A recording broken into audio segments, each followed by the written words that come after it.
آج میں ہمسائی کے گھر آئی تو اس کے کمرے میں دیکھ کر حیران رہ گئی۔ دیوار پر عجیب و غریب قسم کی پینٹنگ لگائی گئی تھی جسے دیکھ کر خوف محسوس ہو رہا تھا۔ پینٹنگ میں آسمان کو سرخ رنگ سے بنایا گیا تھا۔ ایک جنگل تھا جہاں نیلے رنگ کی بارش برس رہی تھی، اور وہاں ایک خوفناک آدم خور دھاڑتا ہوا بڑا بھیانک دکھائی دے رہا تھا، جیسے وہ بارش کے اس موسم میں اپنا شکار تلاش کر رہا ہو۔ اسی وقت ایک خوبصورت حسینہ کمرے میں داخل ہوئی اور مجھے دم سادھے پینٹنگ پر نظریں گاڑے دیکھ کر مسکراتے ہوئے بولی، کیا تم بھی اس پینٹنگ سے خوفزدہ ہو گئیں؟ اس نے چائے کو سامنے ٹیبل پر رکھا اور بولی۔ تو اس سے پہلے کہ میں کوئی جواب دیتی، میری نظر صوفے پر کنڈلی مارے ناگ پر پڑی جس کا رخ میری ہی جانب تھا۔ اچانک میری آنکھیں ابل پڑیں اور میں اس کی جانب اشارہ کرتے ہوئے بولی، یہ میرا دل زور زور سے دھڑک رہا تھا اور مجھے تو ایسا لگ رہا تھا جیسے آج میری زندگی کا آخری دن ہے۔ ناگ کو دیکھ کر ایسا لگتا تھا جیسے ابھی لمبی اڑان بھر جائے گا اور ایک ہی جست میں میرے اوپر آ کر گرے گا۔ میں یہاں سے بھاگ جانا چاہتی تھی، لیکن میرے قدم زمین میں گڑ سے گئے تھے۔ میں نے یہاں آ کر ہی غلطی کر دی، میں نے دل ہی دل میں سوچا، اور اس دن مجھے اعتراف ہوا کہ اسی وجہ سے ہمیں بچپن سے ہی یہ سبق سکھایا جاتا ہے کہ انجان لوگوں کے گھر کے اندر داخل نہیں ہونا چاہیے۔ میری جان نکل رہی تھی اور مجھے دیکھ کر سبز آنکھوں والی وہ خوبصورت حسینہ زور زور سے ہنس پڑی، اور اگلے ہی پل قسمت کے رنگ بھی عجیب ہوتے ہیں۔ کبھی تو یہ قسمت ہمیں آسمان کی بلندیوں تک لے جاتی ہے، اور کبھی کبھی ایسے گہرے پاتال میں لے ڈوبتی ہے کہ انسان کو سمجھ ہی نہیں آتا کہ میرے ساتھ کیا ہو گیا۔ ایسا ہی کچھ میرے ساتھ ہوا تھا۔ اپنی کہانی سنانے سے پہلے میں آپ کو اپنے گھر والوں کے بارے میں بتاتی ہوں۔ میرا گھرانہ 4 لوگوں پر مشتمل ہے، جن میں میرے ماں باپ اور ایک بھائی شامل ہے۔ میرا بھائی مجھ سے 2 سال بڑا ہے۔ بابا کی ساری زندگی گاؤں میں گزری تھی، جس کی وجہ سے وہ گاؤں سے خاص انسیت رکھتے ہیں، اور ان کی دلی آرزو تھی کہ ہم دونوں بہن بھائی گاؤں میں شادی کریں۔ مجھے اس بات پر کوئی اعتراض نہیں ہے، کیونکہ بابا کی طرح میں بھی گاؤں کے سادہ مزاج لوگوں کو بہت پسند کرتی ہوں۔ بچپن سے ہی میں نے اپنے گھر میں روزی پھپھو کی آمد کے ساتھ ہی خوشی کی لہر دوڑتی ہوئی محسوس کی تھی، کیونکہ وہ بابا کی چھوٹی اکلوتی بہن ہے اور وہ ان سے بہت محبت کرتے ہیں۔ بابا کو اپنی نوکری سے کم ہی چھٹی ملتی تھی، جس کی وجہ سے ہم گاؤں نہیں جا پاتے تھے، لیکن پھپھو ہر سال ہمارے گھر آتی۔ ویسے بھی جب سے دادا دادی کا انتقال ہوا تھا، بابا نے گاؤں جانا چھوڑ دیا تھا۔ میں نے جوانی کی حدود میں قدم رکھا تو روزی پھپھو اپنے اکلوتے بیٹے شان کا رشتہ لے کر آ گئیں۔ اس روز بابا کی خوشی کا کوئی ٹھکانہ نہ رہا، کیونکہ ان کی دلی آرزو تھی کہ میں دلہن بن کر گاؤں میں رخصت ہوں، جہاں ان کے بچپن اور جوانی کے حسین دن گزرے تھے۔ روزی پھپھو کے بارے میں بابا اچھی طرح جانتے تھے، اور انہیں شان کے بارے میں بھی علم تھا کہ وہ زمینوں پر کام کرتا ہے، سو بابا نے زیادہ سوچ بچار نہ کی اور جلد ہی میری شادی کر دی۔ میں رخصت ہو کر گاؤں آئی اور یہاں میری نئی زندگی کا آغاز ہوا۔ اپنے شہر سے دور نئی زندگی اور نئے چہرے میرے منتظر تھے۔ روزی پھپھو جو شادی سے پہلے مجھ سے بے پناہ محبت کا اظہار کرتی تھی، ان کا اصل چہرہ جلد ہی سامنے آ گیا، اور ان کی دونوں بیٹیاں نیلم اور ماریا بھی مجھ سے سخت کھار کھاتی تھیں۔ پھپھو کا کہنا تھا کہ انہیں اپنی دونوں بیٹیاں بہت عزیز ہیں اور انہیں کسی قسم کی روک ٹوک کی عادت نہیں ہے، اسی وجہ سے میں بھی انہیں کسی چیز سے منع نہ کروں، سو وہ میری نئی چیزیں بڑے دھڑلے سے استعمال کرتیں اور میں انہیں دیکھ کر صبر کے گھونٹ بھر کر رہ جاتی۔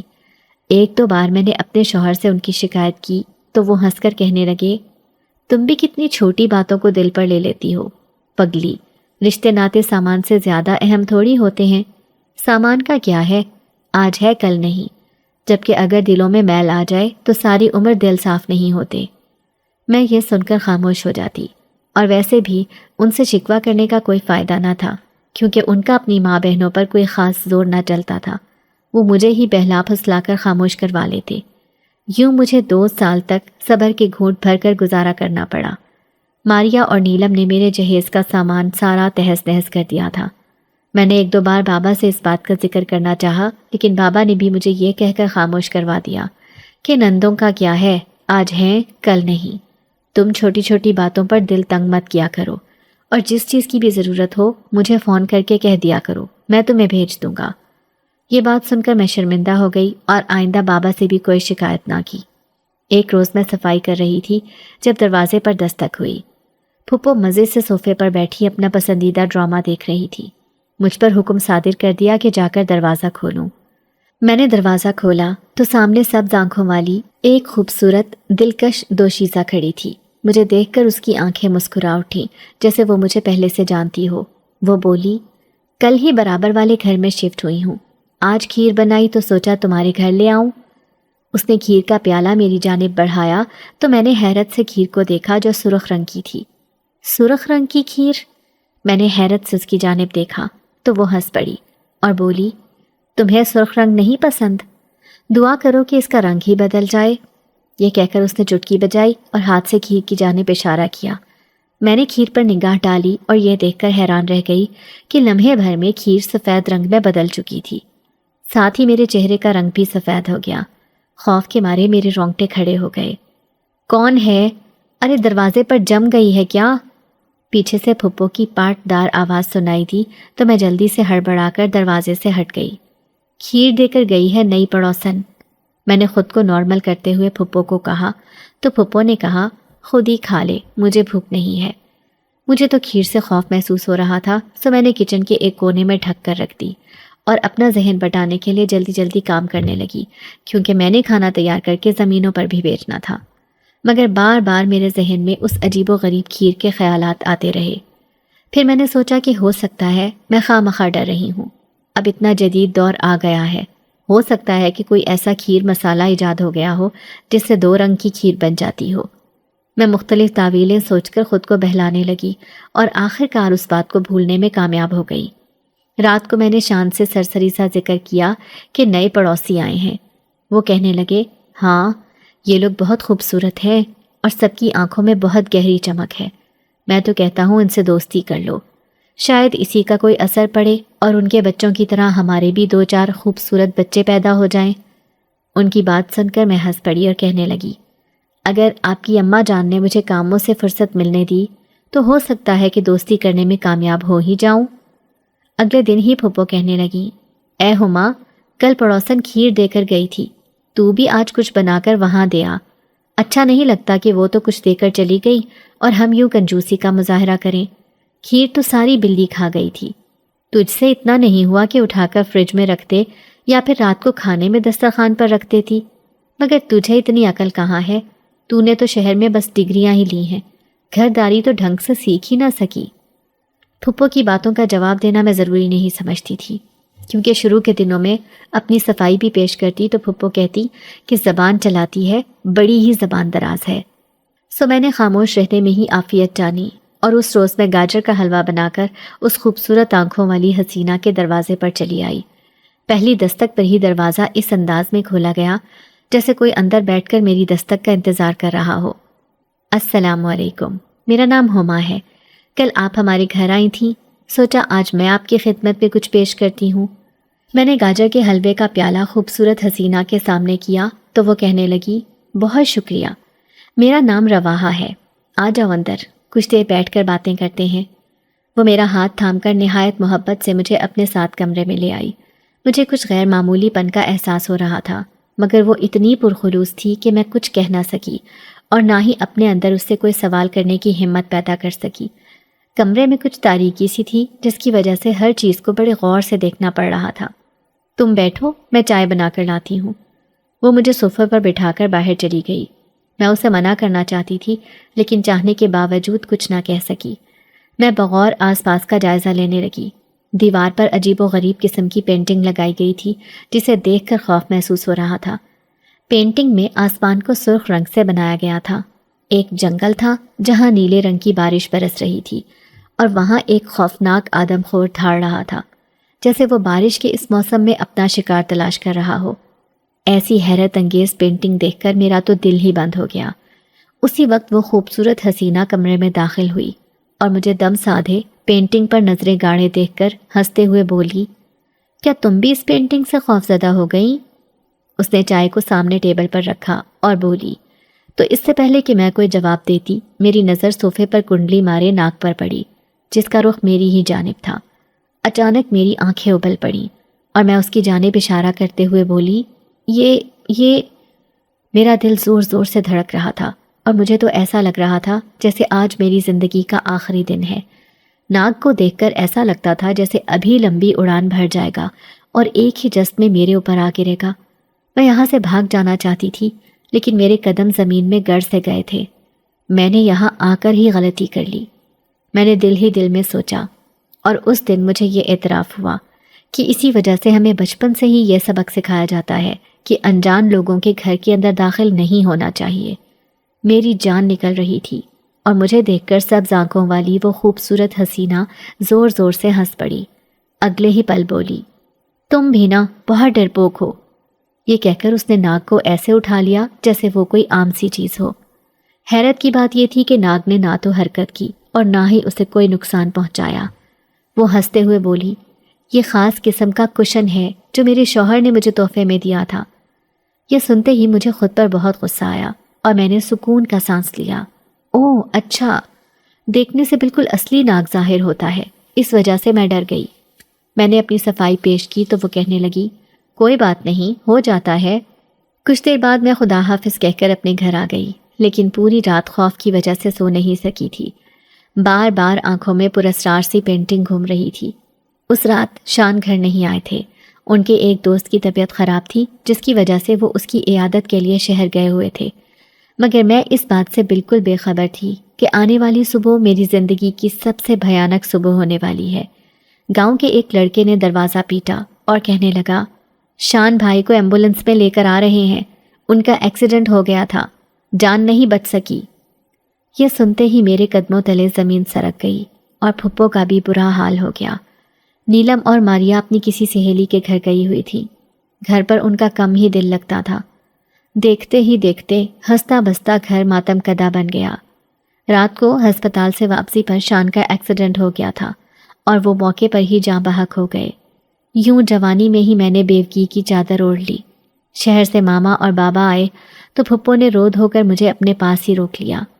تو میرے مرحوم بیٹے کی آخری نشانی ہے، اگر میں اس کو بھی شہر بھیج دوں گی تو میں تو بالکل ہی تنہا رہ جاؤں گی۔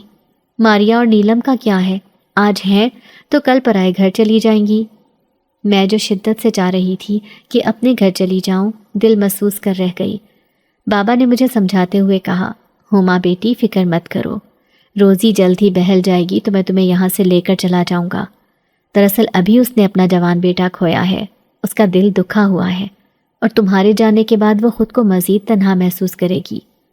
بابا مجھے تسلی دلاسا دے کر چلے گئے اور میں نے فرما بردار بیٹی ہونے کا ثبوت دیا اور صبر کے گھونٹ بھر کر وہیں سسرال میں رہی۔ شوہر کے بغیر کمرے میں خوف محسوس ہوتا تھا۔ رات کو دل گھبراتا تو چھت پر آ کر چہل قدمی کرنے لگتی۔ ان دنوں موبائل اتنے عام نہ ہوئے تھے کہ اس کے ذریعے ہر انسان تک رسائی ممکن ہوتی، نہ ہی لڑکیوں کا اکیلے سفر کرنا بہتر سمجھا جاتا تھا۔ گاؤں میں تو گھر سے باہر نکلنے والی ہر عورت کو عجیب نظروں سے دیکھا جاتا تھا۔ یہی وجہ تھی کہ میں نے ہمیشہ اپنی حدود کا خیال رکھا۔ ویسے بھی مجھے روزی پھپھو نے بہت ڈرا دیا تھا کہ جوانی میں بیوہ ہونے والی عورت پر ہر مرد بری نظر ڈالتا ہے۔ یہ بات ان کی کافی حد تک درست تھی، کیونکہ میں ایسی کچھ باتوں کا سامنا کر چکی تھی جس سے مجھے بخوبی احساس ہوا کہ پھپھو نے مجھے درست ہی سمجھایا ہے۔ خیر ہوا کچھ یوں کہ پھپھو کے گھر جو واحد پی ٹی سی ایل لگا ہوا تھا، کسی خرابی کی وجہ سے اس کا کنیکشن ختم ہو گیا اور یوں مکمل طور پر میرا شہر سے رابطہ ختم ہو گیا۔ میں ہر روز انتظار کرتی کہ میرے بابا مجھے لینے کے لیے آئیں گے، لیکن میرا انتظار ہی رہا اور مزید طویل ہوتا گیا، لیکن بابا مجھے لینے کے لیے نہ آئے۔ اس روز رات کو مجھے نیند نہیں آ رہی تھی، مجھے گھبراہٹ محسوس ہوئی تو چھت پر چہل قدمی کرنے کے لیے آ گئی۔ برابر والی چھت پر سفید لباس میں ملبوس رواحہ گول گھوم رہی تھی، جسے دیکھ کر یہ اندازہ ہوتا تھا کہ اس کے ہاتھ جیسے کوئی خزانہ لگ گیا ہو۔ شوہر کی موت کے بعد میں تو انسانوں سے بات کرنا ہی بھول گئی تھی۔ میرا جی چاہا کہ اس سے بات کروں، مگر اس سے پہلے کہ میں اسے مخاطب کرتی، اس کی نظر مجھ پر پڑی اور وہ مسکرائی۔ اس کی آنکھوں سے ایک عجیب سی چمک پیدا ہوئی۔ مجھے خوف سا محسوس ہوا، لیکن ایک انجانی سی قوت کے تحت میں اس کے قریب آ گئی اور بولی، تم اتنی خوش کیسے رہ لیتی ہو؟ کیا تمہیں ڈر نہیں لگتا کہ یہ دنیا اور دنیا والے تمہارے بارے میں کیا باتیں کریں گے؟ اور اگر کسی نے تمہیں یوں چھت پر رقص کرتے دیکھ لیا تو نہ جانے کتنی باتیں بنیں گی۔ رواحہ نے میری بات ہنس کر ٹال دی اور بولی، مجھ پر واجب ہے کہ میں سب سے پہلے اپنی ذات کو خوش کروں. دنیا والوں کو راضی کرنے کے لیے دنیا میں نہیں آئی ہوں میں. یہ کہہ کر اس نے ہلکا سا کہکہا لگایا. اس کے کہکہے کی آواز سن کر مجھے ایسا محسوس ہوا جیسے 4 سو ساز بج رہے ہوں. آؤ میں تمہیں بھی جینا سکھاتی ہوں. یہ کہہ کر اس نے میرا ہاتھ تھاما اور اگلے ہی پل مجھے اپنی چھت پر کھینچ لیا. میں نے واپس جانا ہے. اگر پھپھو کو علم ہو گیا تو وہ ناراض ہوں گی. میں نے ہلکا سا احتجاج کیا تو وہ بولی, بے فکر رہو, صبح تمہاری پھپھو اتنی جلدی نہیں اٹھنے والی, اور تمہاری دونوں نندیں دوست کی شادی سے رات واپس آئی ہی نہیں. سو بے فکر ہو جاؤ اور میرے ساتھ سیر کے لیے چلو. اس کی باتیں سن کر مجھے حیرت ہو رہی تھی, کیونکہ اپنے گھر میں رہ کر میں گھر کے حالات سے اتنی باخبر نہیں تھی جتنی وہ ہمارے گھر کے بارے میں معلومات رکھتی تھی. میں نے حیرت سے پوچھا, تمہیں ان سب باتوں کا علم کیسے ہوا؟ تب وہ کہنے لگی, زیادہ سوال جواب مت کرو, وقت آنے پر تمہیں سب معلوم ہو جائے گا. اس کی آواز میں ایک عجیب سا روب تھا. میں کچھ نہ کہہ سکی اور کسی بے جان مورت کی طرح اس کے پیچھے کھچی چلی گئی. وہ مجھے اپنے کمرے میں لے گئی. یہ وہی کمرہ تھا جہاں میں پہلے بھی آ چکی تھی اور خوف کے مارے دوبارہ آنے کی ہمت نہیں کی تھی. لیکن اس وقت تو جیسے میں اپنے ہوش و حواس میں ہی نہیں تھی. رواحہ نے مجھے خوفناک پینٹنگ کے سامنے کھڑا کر دیا اور کہنے لگی, تمہارا دل نہیں لگتا نا؟ تم بہت اداس رہتی ہو اور لوگوں کی باتوں کی پرواہ کرتی ہو, اسی لیے تمہیں ہنسنا بولنا اچھا نہیں لگتا. بولنا اچھا نہیں لگتا تو چلو اپنا دل بہلانے کے لیے تم میری مدد کرو. میں نے ناسمجھی کے عالم میں اس کی جانب دیکھا اور بولی, مدد؟ مگر کیسی مدد؟ وہ کہنے لگی, میری محبت جو مجھے 2 سال پہلے چھوڑ کر چلا گیا. ہر رات اسے تلاش کرنے کے لیے چل پڑتی ہوں مگر وہ نہیں ملتا. میں نے پوچھا, کون ہے وہ؟ رواحہ کی آنکھوں کی روشنی مدھم پڑ گئی اور اس کی آنکھوں میں آنسو جھلمل آئے. میرا شوہر. یہ کہہ کر اس نے پینٹنگ میں نظر آنے والے خوفناک جن پر ہاتھ رکھ لیا, جس کا مطلب تھا کہ وہ اس کا شوہر ہے. جو بات میری سمجھ میں آ رہی تھی میری عقل تسلیم نہیں کر رہی تھی. میرا جی چاہا کہ میں یہاں سے بھاگ جاؤں, مگر رواحہ کے ہاتھ کی گرفت میری بازو پر بڑی سخت تھی اور میں چاہنے کے باوجود وہاں سے نہ جا سکی. میرا تعلق جنات کے خاندان سے ہے. یہ میرا شوہر ہے جو کسی لڑکی کا اسیر ہو کر مجھے چھوڑ کر چلا گیا. میں ہر رات اسے تلاش کرتی ہوں. آؤ آج تم بھی میری مدد کرو. یہ کہہ کر وہ مجھے کچھ کہنے کا موقع دیے بغیر پینٹنگ پر ہلکا سا دباؤ ڈالنے لگی تو وہ اس طرح کھل گئی جیسے کوئی دروازہ ہو. اندر گھپ اندھیرا تھا. رواحہ مجھے لے کر آگے بڑھی تو میں نے بڑی مشکل سے کہا, مجھے جانا ہے, میرا ہاتھ چھوڑو, مجھے جانا ہے. اس نے میری جانب دیکھا. اس کی دونوں آنکھیں اندھیرے میں چمک رہی تھیں. میرا دل بند ہونے لگا. شش, خاموش. ہم دونوں خاموش رہ کر اسے ڈھونڈیں گی. اگر وہ تمہیں دکھائی دے تو تم ہلکا سا میرا ہاتھ دبا دینا. میں نے احتجاج کرتے ہوئے کہا, یہاں تو ہر طرف اندھیرا ہے, مجھے کچھ بھی دکھائی نہیں دے رہا. رواحہ کہنے لگی, بے وقوف لڑکی, ہم لوگ رات کے اندھیرے میں ہی گھر سے باہر نکلتے ہیں. اب تو تم بھی میرے ساتھ ہو. شور کرنے کی کوشش مت کرنا, کیونکہ یہاں میرے ساتھ اس وقت تم کسی کو بھی دکھائی نہیں دو گی. وہ میرا ہاتھ پکڑے آگے کی طرف چلتی رہی. وہ مجھے اپنی محبت کی داستان سنا رہی تھی کہ کس طرح وہ دونوں میاں بیوی ایک دوسرے سے محبت کرتے تھے اور پھر کسی لڑکی پر عاشق ہو کر اس کا شوہر اسے بھول بیٹھا. مجھے وقت کا اندازہ نہیں ہو رہا تھا. ہم نہ جانے کتنی دیر تک چلتے رہے. میرے پاؤں تھکنے لگے تھے اور ایسا لگتا تھا جیسے میں مزید چل نہیں سکوں گی, لیکن ڈر کے مارے میں اپنے قدم آگے کی جانب گھسیٹتی رہی. اچانک مجھے ٹھوکر سی لگی تو میں وہیں بیٹھ گئی. یہ ہم کس جگہ آ گئے ہیں؟ میں نے رواحہ سے سوال کیا تو وہ بولی, یہ قبرستان ہے.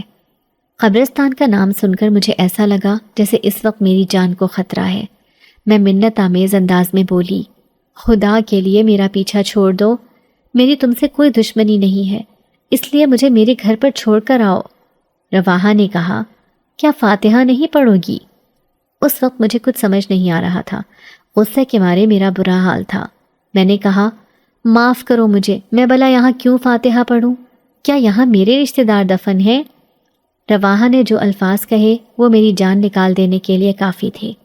یہاں تمہارے بابا دفن ہے. یہ سن کر میرے قدموں تلے سے زمین سرک گئی. بابا؟ تم ہوش میں ہو نا؟ بھلا میرے بابا یہاں کیسے دفن ہو سکتے ہیں؟ میرے بابا زندہ ہیں، انہیں کچھ نہیں ہو سکتا۔ میں روزی پھپھو سے کہہ کر اپنے بابا سے ملنے کے لیے جاؤں گی، میں نے کسی ضدی بچے کی طرح مچلتے ہوئے کہا تو وہ بولی، تمہاری روزی پھپھو جس نے نہیں چاہا کہ تم اپنے بابا کا آخری دیدار کر لو، وہ کبھی نہیں چاہے گی کہ تم اب بھی شہر جاؤ۔ تم ایک غلام لڑکی ہو اور غلاموں کو اتنی آسانی سے رہائی نصیب نہیں ہوتی، کہیں تم اس کے ہاتھ سے نکل نہ جاؤ، اسی لیے اس نے تمہیں بتایا ہی نہیں کہ تمہارے بابا اب نہیں رہے۔ میں اس صدمے کو قبول نہیں کر پا رہی تھی۔ روزی پھپھو میرے ساتھ اتنا برا کرے گی یہ میں نے نہیں سوچا تھا۔ رواحہ نے مجھے گلے لگایا اور بولی، کچھ پیارے مر کر بچھڑ جاتے ہیں، ان کا بچھڑنا اتنا اذیت نہیں دیتا جتنا کہ زندہ کے بچھڑ جانے کا دکھ ساری عمر تڑپاتا ہے۔ رواحہ مجھے دلاسا دے رہی تھی، ساتھ ہی اس کے لہجے سے اس کا دکھ بھی عیاں ہو رہا تھا۔ اس کی آنکھ سے آنسو گرا تو میں نے اپنے ہاتھ سے صاف کر دیا۔ چاند بادلوں کی اوٹ سے نکل آیا تھا اور اپنی موجودگی سے میری اور رواحہ کی دوستی کا گواہ بن گیا۔ مجھے اب اس سے خوف محسوس نہیں ہو رہا تھا، کیونکہ اب مجھے ادراک ہو چکا تھا کہ اگر انسان ظلم کرنے پر آئے تو جنات سے کئی گنا زیادہ خوفناک بن جاتا ہے، جیسے روزی پھپھو جس نے مجھے اپنے باپ سے ہی جدا کر دیا تھا۔ پریشان مت ہو، میں تو تمہیں بس اتنا بتانا چاہتی تھی کہ خود پر انحصار کرو، حد سے بڑھی ہوئی فرما برداری بھی ساری خوشیاں چھین لیتی ہے۔ وہ مجھے سمجھاتے ہوئے پیار سے میرا ہاتھ تھامے آگے بڑھ رہی تھی۔ مجھے اب اس بات سے کوئی سروکار نہیں تھا کہ ہم کہاں جا رہے ہیں، لیکن مجھے اس بات کی بہت خوشی تھی کہ مجھے آج سالوں بعد ایسی دوست ملی تھی جو میری خیر خواہ تھی۔ صبح کی سفیدی چار سو پھیلنے لگی تو وہ مجھے واپس لے آئی۔ میں ایک دلچسپ اور عجیب و غریب سفر سے واپس آنے کے بعد بہت غمزدہ تھی، کیونکہ میرے بابا کے انتقال کی خبر میری جان نکالنے کے لیے کافی تھی۔ مجھے اداس دیکھ کر رواحہ نے ایک بار پھر مجھے گلے لگایا اور تسلی دیتے ہوئے بولی، تم اب اپنے گھر چلی جاؤ، کیونکہ تمہاری پھپھو جاگنے والی ہیں، تمہیں گھر پر موجود نہ پا کر نہ جانے کیا خیال کریں۔ میں اسے خدا حافظ کہہ کر جس راستے گئی تھی اسی راستے واپس آ گئی اور خود کو نارمل ظاہر کرنے کے لیے معمول کے مطابق روزمرہ کاموں میں لگ گئی، مگر میرے ذہن سے بابا کی موت کی خبر محو نہیں ہو رہی تھی۔ اب میری برداشت جواب دینے لگی تھی۔ میرا جی چاہتا تھا کہ میں یہاں سے دور بھاگ جاؤں۔ ایک بار، صرف ایک بار میں اپنے بابا کے گھر جانا چاہتی تھی۔ میں دل ہی دل میں دعا کر رہی تھی کہ کاش رواحہ کو کوئی غلط فہمی ہوئی ہو اور میرے بابا زندہ ہوں، لیکن میرا دماغ اس بات کو قبول نہیں کر رہا تھا، کیونکہ اگر میرے بابا زندہ ہوتے تو بیوگی کے بعد وہ مجھے اتنا عرصہ یوں بے یار و مددگار تو نہ چھوڑتے۔ میری آنکھوں سے آنسو گرا اور مجھے پتہ ہی نہیں چلا کہ یہ منظر سامنے کھڑی روزی پھپھو نے دیکھ لیا۔ اے لڑکی، تو یہاں آنسو کیوں بہا رہی ہے؟ کیا تیرا کوئی قریبی مر گیا؟ میرے گھر میں نحوست پھیلانے کی کوئی ضرورت نہیں ہے، ورنہ تیرا وہ حال کروں گی کہ تو یاد رکھے گی۔ پھپھو نے نفرت بھرے انداز میں کہا تو میں بولی، تم نے مجھ سے یہ بات کیوں چھپائی کہ میرے بابا فوت ہو چکے ہیں؟ تم نے آخری بار مجھے ان کا دیدار کرنے سے محروم کر دیا۔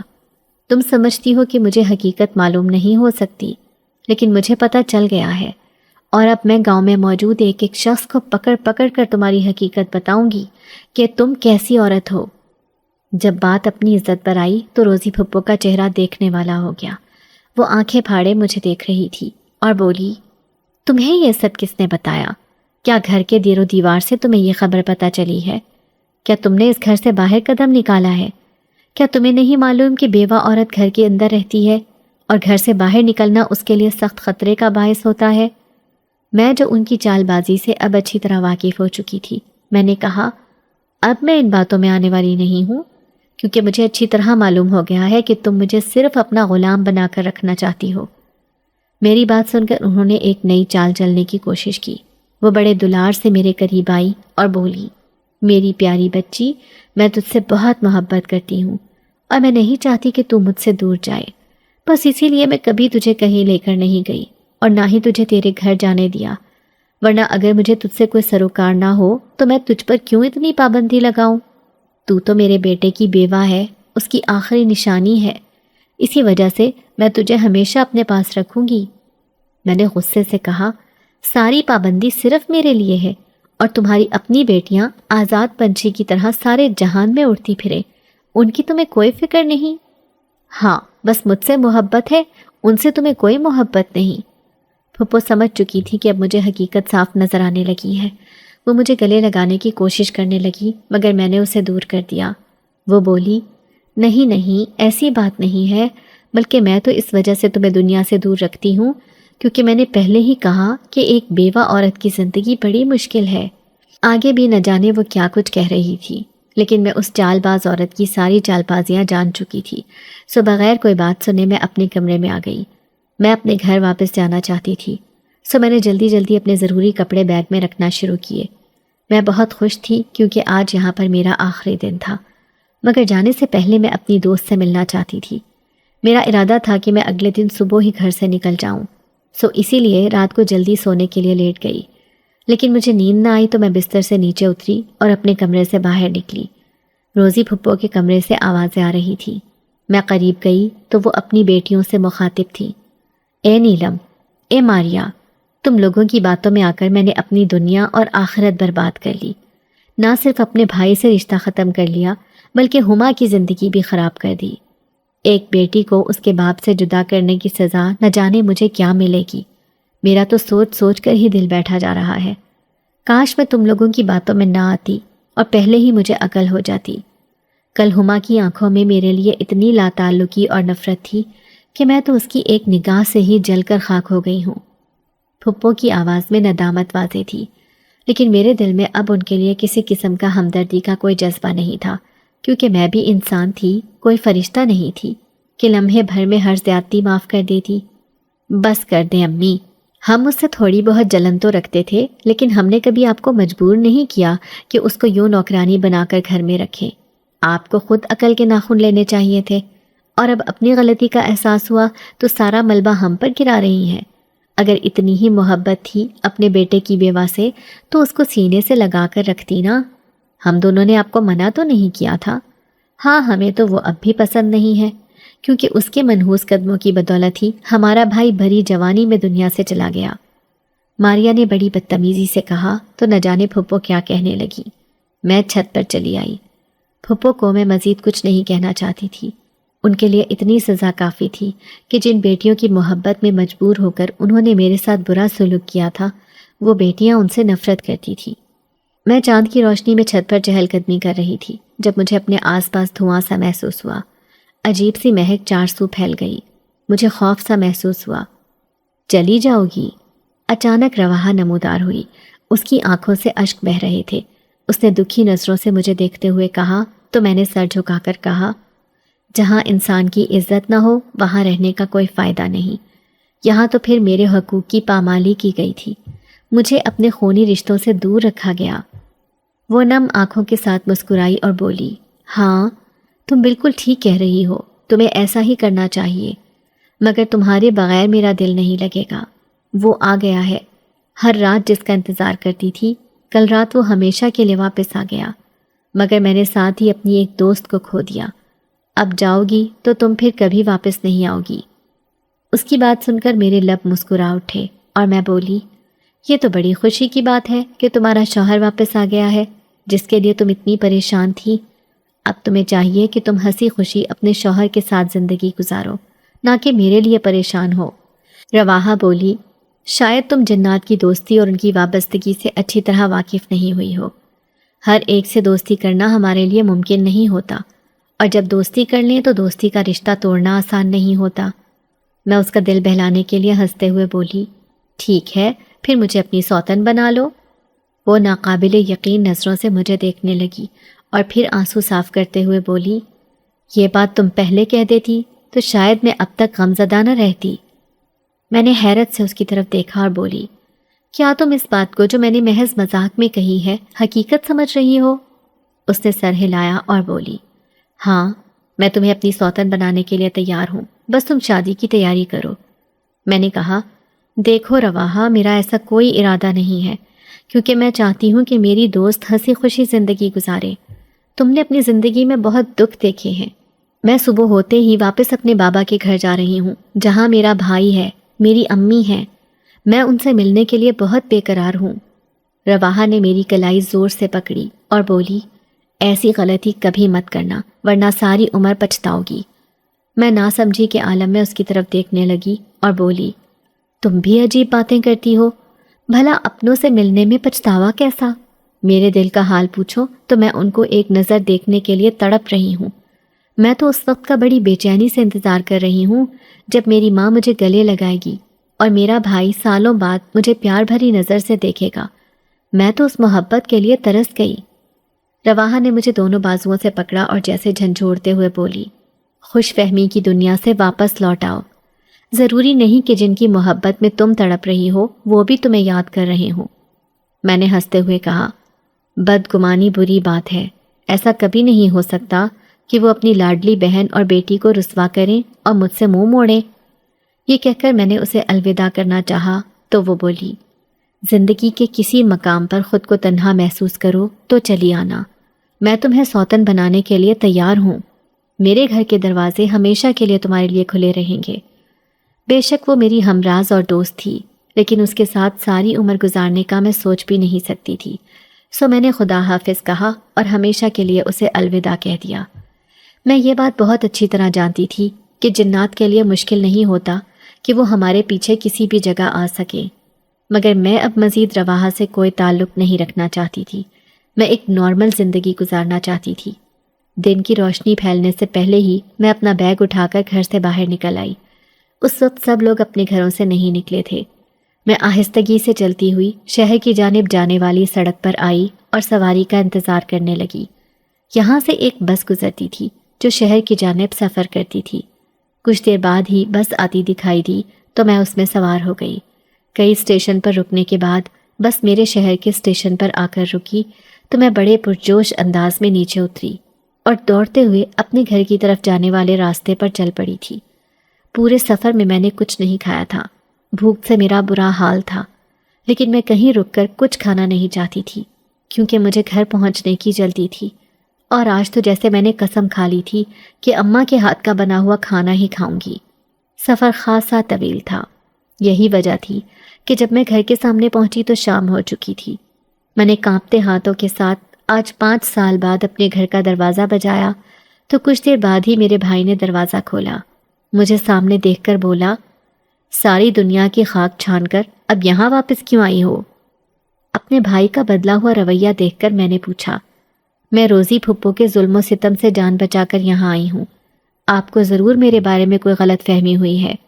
بھائی نے کہا، روزی پھپھو کے بارے میں کوئی بکواس مت کرنا، میں تم جیسی مکار لڑکی کے بارے میں سب جانتا ہوں۔ جو لڑکی اپنے باپ کی میت پر آنے سے انکار کر دے وہ لڑکی کسی طور رحم کے قابل نہیں ہو سکتی۔ ہمیں روزی پھپھو نے تمہارے بارے میں ساری حقیقت بتا دی ہے، اگر وہ خود بری ہوتی تو اب تک ہم سے رابطہ نہ رکھتی۔ بھائی کا نفرت بھرا رویہ دیکھ کر مجھے اپنے قدموں سے جان نکلتی ہوئی محسوس ہو رہی تھی۔ وہ بھائی جسے میں نے اپنے دل سے قریب سمجھا تھا اور ہر لمحہ جس کی محبت نے مجھے زندگی کے احساس سے جوڑے رکھا، آج اس کا بدلا ہوا رویہ دیکھ کر مجھے اپنی سانس تنگ پڑتی محسوس ہو رہی تھی، مگر مجھے ایک موہوم سی امید تھی کہ شاید کوئی راستہ نکل جائے جس کی بدولت بھائی کے دل میں پلنے والی ساری غلط فہمی دور ہو جائے۔ اسی وقت پیچھے سے اماں آئیں اور بولیں، کیا ہوا ہے؟ کون آیا ہے بیٹا؟ تم تو دروازے پر ہی کھڑے رہ گئے ہو۔ بھائی نے نفرت آمیز انداز میں کہا، وہی آئی ہے جو بابا کے مرنے پر اس گھر کا راستہ بھول گئی تھی۔ ماما کی آواز سن کر میں بہت پرسکون ہو چکی تھی، کیونکہ مجھے معلوم تھا کہ ساری دنیا چاہے مجھ سے نفرت کر لے لیکن میری ماما کبھی بھی مجھ سے نفرت نہیں کریں گی، اور ابھی میرے ہاتھ پکڑ کر مجھے اپنے گلے لگا کر کہیں گی کہ میں کبھی تیرے بارے میں کچھ برا سوچ ہی نہیں سکتی۔ لیکن اس وقت میری ساری امیدوں پر پانی پھر گیا جب ماما نے غصے سے کہا، تو نے اس کے لیے کیوں دروازہ کھول دیا؟ ایسی اولاد کی میرے گھر میں کوئی جگہ نہیں ہے جو سگے باپ کے مرنے پر یہاں نہ آئی اور اب کیسے منہ اٹھا کر یہاں چلی آئی ہے۔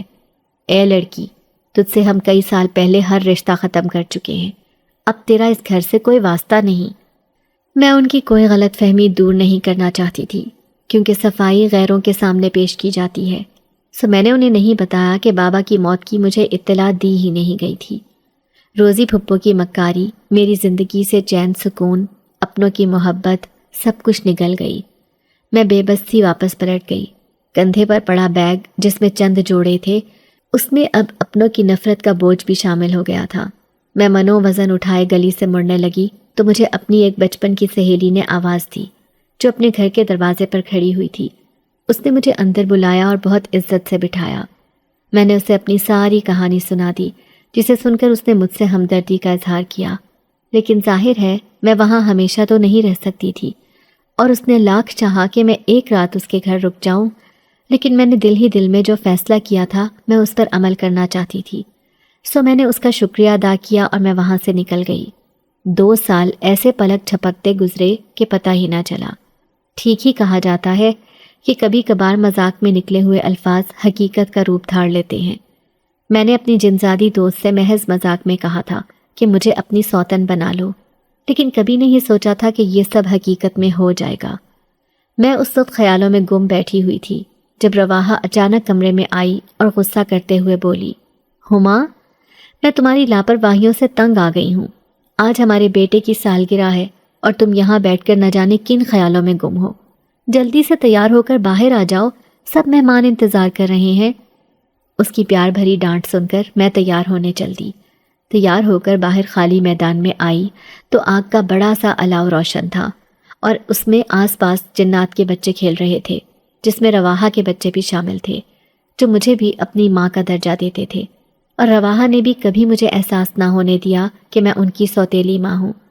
اس نے اپنی زندگی کے دکھ سکھ اتنی محبت سے میرے ساتھ بانٹ لیے کہ کبھی کبھار تو مجھے حیرت ہونے لگتی کہ بھلا ایک جن زادی اتنا محبت بھرا دل کیسے رکھ سکتی ہے، مگر یہ سوچ کر خود کو مطمئن کرنے کی کوشش کرنے لگتی ہوں کہ جس طرح انسان کبھی کبھار نفرت میں بالکل اندھا ہو جاتا ہے، اسی طرح جنات شاید اپنی محبت میں اندھے ہو جاتے ہیں اور دوستی اور محبت کی مثال قائم کر دیتے ہیں، جیسے میں رواحہ کی محبت کی مکروز ہوں۔ بیٹے کی سالگرہ میں جنات رقص کر رہے تھے، میں بھی ان میں شامل ہو گئی۔ تبھی 2 آدمی میدان سے گزرتے ہوئے بولے، یہ عورت پاگل دکھتی ہے، تبھی تو خالی میدان میں رقص کر رہی ہے۔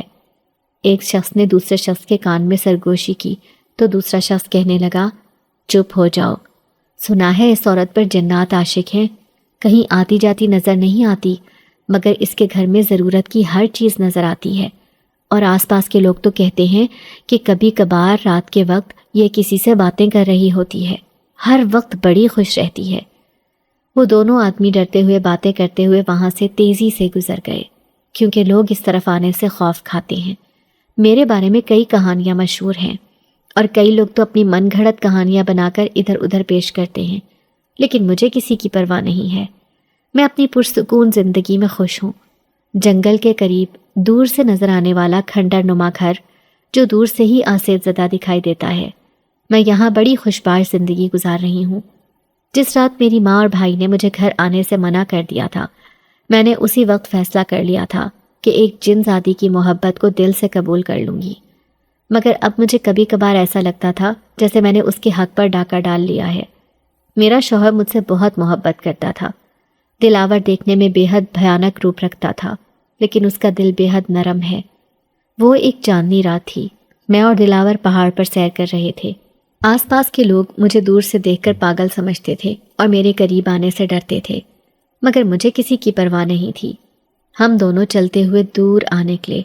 گاؤں کی جانب سے چیخوں کی آوازیں سنائی دے رہی تھیں۔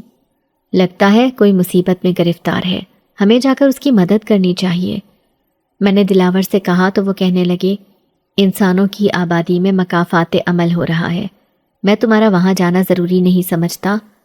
میں نے ناسمجھی کے عالم میں کہا، میں اتنی بے حس ہرگز نہیں ہوں کہ کسی انسان کو مصیبت میں گرفتار دیکھ کر پیٹھ موڑ کر چل پڑوں۔ میں گاؤں کی جانب چل پڑی اور آواز کا تعین کرتے ہوئے تیز تیز قدم اٹھا رہی تھی۔ اچانک جانے پہچانے راستوں پر قدم رکھا تو حیران رہ گئی، کیونکہ یہ تو روزی پھپھو کا گاؤں تھا اور آوازیں انہی کے گھر سے آ رہی تھیں۔ میرے قدم بے اختیار رک گئے، مگر پھر کچھ سوچ کر میں آگے بڑھی۔ گھر کا دروازہ کھلا ہوا تھا۔ میں کھلے دروازے سے اندر داخل ہوئی تو روزی پھپھو بال پھیلائے دونوں ہاتھوں سے سر تھامے دھاڑے مار مار کر رو رہی تھی۔ میں انہیں دیکھ کر ساکت کھڑی رہ گئی۔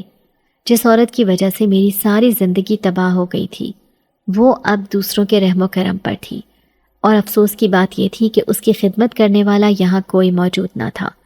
میں حیرت سے کھڑی ان کی بری حالت دیکھ رہی تھی کہ دروازے سے ایک عورت داخل ہوئی جس کے ہاتھ میں کھانے کی ٹرے تھی۔ اس نے ایک نظر میری طرف دیکھا اور کہنے لگی، خدا ایسی اولاد بھی کسی کو نہ دے جنہوں نے اپنی ماں کو بڑھاپے کے عالم میں یہاں اکیلا چھوڑ رکھا ہے۔ بیچاری کے سر میں اتنا شدید درد اٹھتا ہے کہ دن رات چیخیں مار مار کر روتی ہے، لیکن اس کی دونوں بیٹیاں اتنی بے حس ہیں کہ اپنی ماں کا خیال نہیں رکھتی اور دونوں ایک دوسرے پر ماں کی ذمہ داری عائد کرتی ہیں۔ سنا ہے کئی سال پہلے اس کی بہو بیوہ ہو گئی تھی، پھر اس نے اس کے ساتھ بہت برا سلوک کیا۔ مجھے لگتا ہے اس نے اپنے کیے کی سزا دنیا میں ہی پالی ہے، اسی لیے کہتے ہیں کہ کسی کے ساتھ برا نہیں کرنا چاہیے۔ اب اسے ہی دیکھ لو، بیچاری اپنے بڑھاپے کے دن کیسے تنہا کاٹ رہی ہے۔ میں نے ایک دکھ بھری نظر روزی پھپھو پر ڈالی اور وہاں سے باہر نکل گئی جہاں دلاور میرا انتظار کر رہے تھے۔ کبھی خود کو میری زندگی پر بوجھ مت سمجھنا، اور نہ ہی تم نے کسی کے حق پر ڈاکہ ڈالا ہے۔ ہماری زندگی میں تمہارے دم سے روشنی ہے اور تمہارے خلوص نے ہمیں تمہارا دیوانہ بنا رکھا ہے۔ دلاور نے کہا تو میں نے بڑے مطمئن انداز میں ان کے کندھے پر سر رکھ دیا۔ انہوں نے مجھے اپنے بازو کے حصار میں لیا۔ ہم دونوں جیسے ہی اپنے گھر میں داخل ہوئے، رواحہ دوڑ کر ہمارے قریب آئی اور بولی، آ جاؤ، تم دونوں کا ہی انتظار تھا، بھوک سے جان نکل رہی ہے۔ دوسرے کمرے میں دسترخوان لگایا گیا تھا اور اب ہم سب نے مل کر کھانا کھانا تھا۔ دسترخوان پر بچے قطار میں بیٹھے تھے اور وہ ہم سب کا انتظار کر رہے تھے۔ میں مسکراتے ہوئے ان سب کے درمیان آ بیٹھی۔